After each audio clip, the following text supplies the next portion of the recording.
नमस्कार दोस्तों, मैं आपका हमारे चैनल में स्वागत करता हूं। इस चैनल में हमारी कोशिश रहती है कि हम आपको ऑर्थोपेडिक्स में कंधे और घुटने की इंजरीज के बारे में महत्वपूर्ण जानकारी दे सकें। मेरा नाम है डॉक्टर दर्श गोयल। मेरी एक्सपर्टाइज कंधे और घुटने की दूरबीन की सर्जरी में है। तो दोस्तों, आज हम एक बहुत ही महत्वपूर्ण टॉपिक के ऊपर बात करेंगे जो कि है एमआरआई। तो मुझे बहुत से सवाल आते हैं, डॉक्टर साहब एमआरआई कहाँ से करानी चाहिए, उस मशीन की पावर कितनी होनी चाहिए, एमआरआई कितने में होती है, कहीं पे कोई रेट मिलता है हमें एमआरआई का, कहीं पे कोई रेट मिलता है, क्या हम शहर में एमआरआई कराएं या हम गांव कस्बे में भी एमआरआई करवा सकते हैं। तो आज हम कोशिश करेंगे कि आपके इन सभी सवालों का सरलता पूर्वक और डिटेल में हम आपको जवाब दे सकें। तो दोस्तों, सबसे पहले एमआरआई का मतलब क्या है। एमआरआई का मतलब है मैग्नेटिक रेजोनेंस इमेजिंग।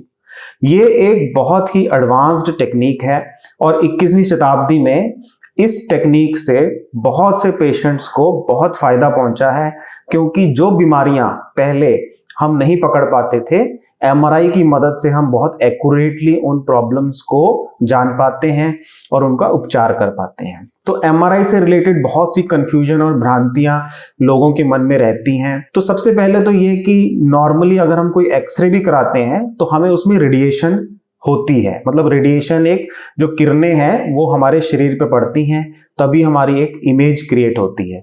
तो इन एक्सरे में जो रेडिएशन होती है, अगर वो एक लेवल से ज्यादा हो तो हमारे शरीर को नुकसान पहुंचता है। तो सबसे पहला फायदा एमआरआई का ये है कि ये एक रेडिएशन फ्री इमेजिंग है।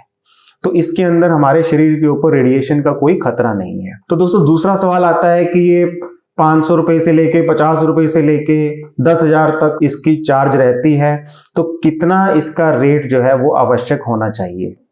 तो मुझे ऐसा लगता है कि जो एमआरआई एक इन्वेस्टिगेशन तभी कारगर है अगर उसमें कुछ चीजें पूरी तरह से ध्यान रखा जाए उनका।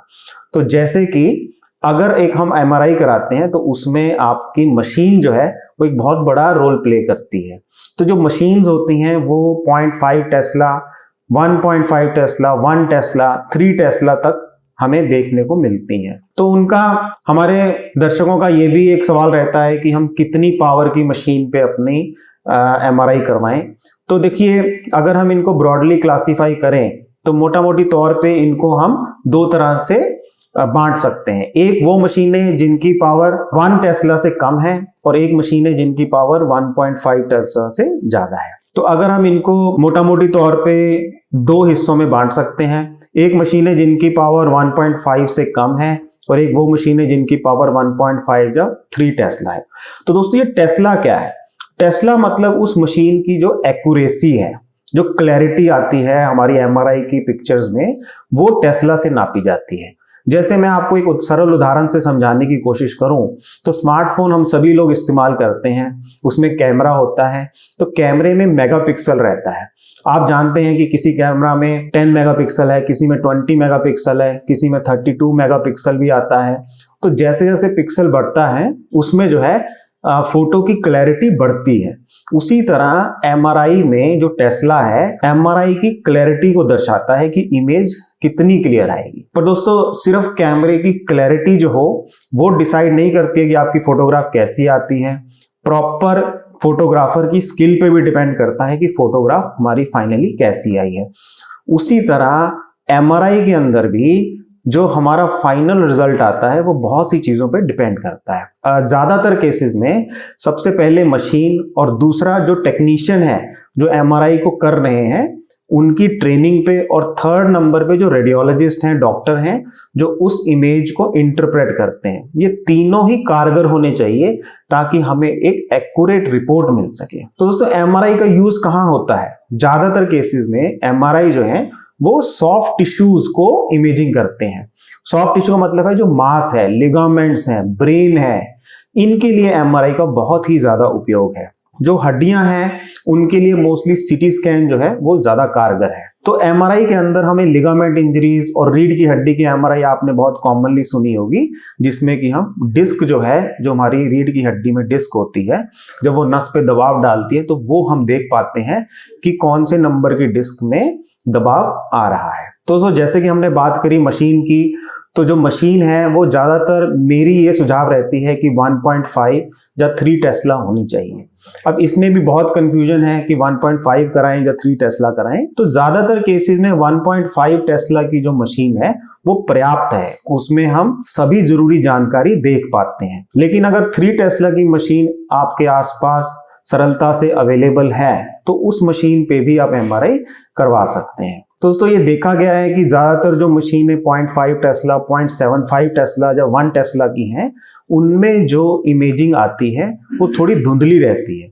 इसके कारणवश उन एमआरआईज की जो रिपोर्टिंग है उसमें थोड़ी बहुत गलत इंफॉर्मेशन होने के चांसेस रह सकते हैं। तो ऐसी एमआरआईज में जो 1.5 टेस्ला से कम है, जैसे कि 0.5, 0.75 और 1 टेस्ला है, उसमें जो हमारी इमेजेस आती हैं उनमें थोड़ा धुंधलापन होने के कारण गलत डायग्नोस बनने के चांस हो सकते हैं।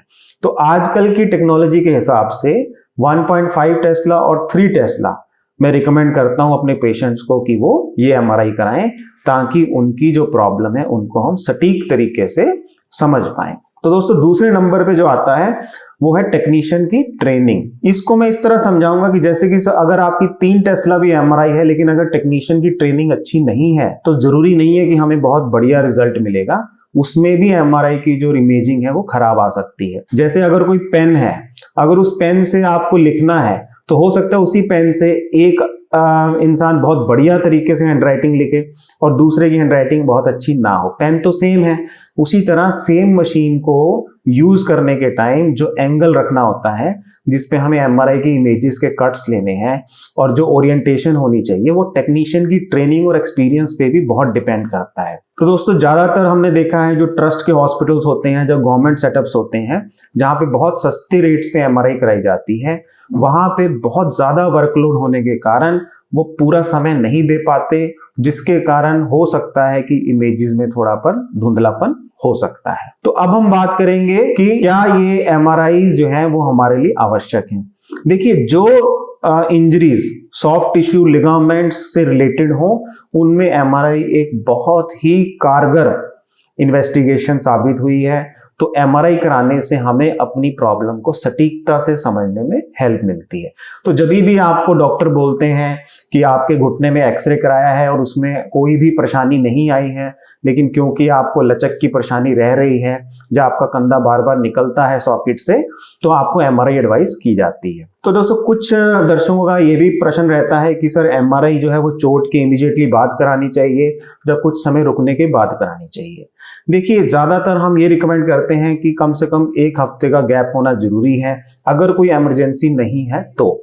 अगर आपका वो 1 हफ्ते का गैप रहता है तो जो शुरुआती दौर में सूजन रहती है कंधे में या जोड़ में, जिसके कारण एमआरआई की रिपोर्टिंग में कुछ प्रॉब्लम आ सकती है, तो वो आपकी प्रॉब्लम सेटल हो जाती है, तो आपकी एमआरआई की रिपोर्ट ज्यादा एक्यूरेट आती है। तो दोस्तों अगला सवाल ये भी आता है कि एमआरआई भी बहुत तरह की होने लगी है, जैसे open MRI, silent MRI, standing MRI.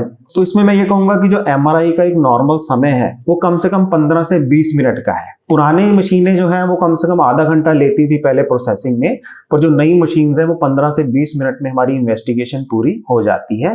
15 से 20 मिनट तक पेशेंट को स्थायी स्थिर रहना पड़ता है, उसमें हिलना डुलना नहीं होता है, ताकि हमारी इमेजेस क्लियर आए। जो भाई बहन थोड़ा बहुत घबराते हैं, क्योंकि ये एमआरआई एक टनल नुमा मशीन होती है जिसके अंदर लेट के आपको अंदर भेजा जाता है और उसके अंदर एक मैग्नेट होती है जो आपके आसपास घूमती है, जिससे हमारी इमेजिंग क्रिएट होती है।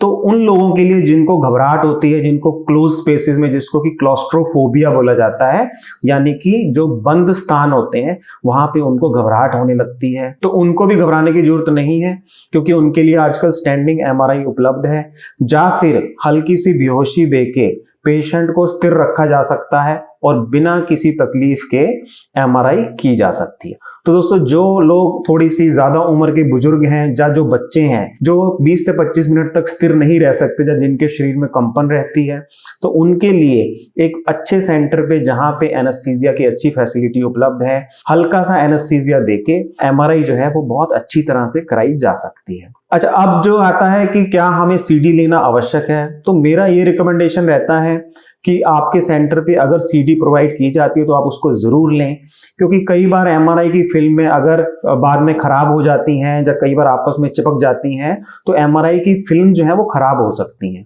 तो उस टाइम पे अगर आपके पास सीडी है तो आप उसकी एक रिपीट कॉपी निकलवा सकते हैं। तीसरा जो एक इसमें महत्वपूर्ण पार्ट है वो है रेडियोलॉजिस्ट का। जो एमआरआई बहुत अच्छी मशीन पे की गई, बहुत अच्छे टेक्नीशियन ने की गई, लेकिन उसकी इंटरप्रिटेशन भी रेडियोलॉजिस्ट को ही करनी है। जो एक अच्छे रेडियोलॉजिस्ट हैं और डॉक्टर हैं, वो एमआरआई की डिटेल्स को अच्छी तरह पढ़कर हमें एक एक्यूरेट डायग्नोसिस देने में हेल्प करते हैं। तो दोस्तों, आपको कॉन्फिडेंटली अपने डॉक्टर से डिस्कस करना है कि एमआरआई की मशीन कितने टेस्ला की है, कितनी पावर की है, जहां पे आप एमआरआई रिकमेंड कर रहे हैं वहां के टेक्नीशियंस का स्किल लेवल क्या है, क्या वो बहुत ही अच्छी वॉल्यूम्स में एमआरआईज कर रहे हैं जिनकी ट्रेनिंग अच्छी हुई है, और तीसरा जो डॉक्टर्स हैं उनका कितना एक्सपीरियंस है।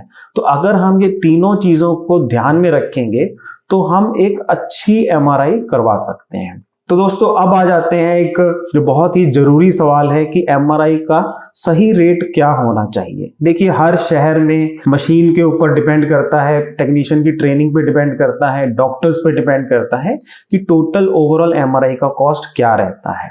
तो इसका कॉस्ट ट्रस्ट के हॉस्पिटल में 50-100 रुपए से लेके बड़े सेंटर्स में 10-10 हजार तक होता है।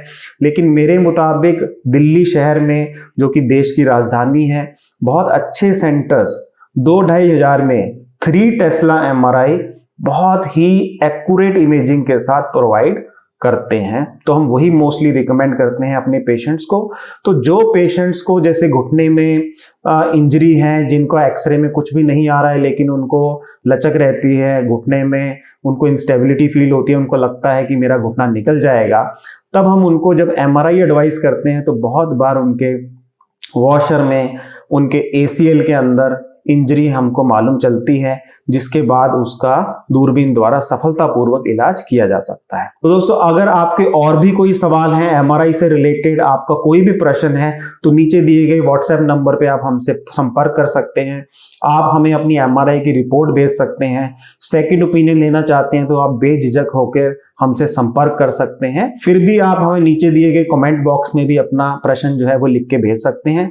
हम पूरी कोशिश करेंगे कि आपकी सभी सवालों का सरलता और सिंपल तरीके से हम आपका जवाब दे सकें। तो दोस्तों, स्वस्थ रहें, खुश रहें, धन्यवाद।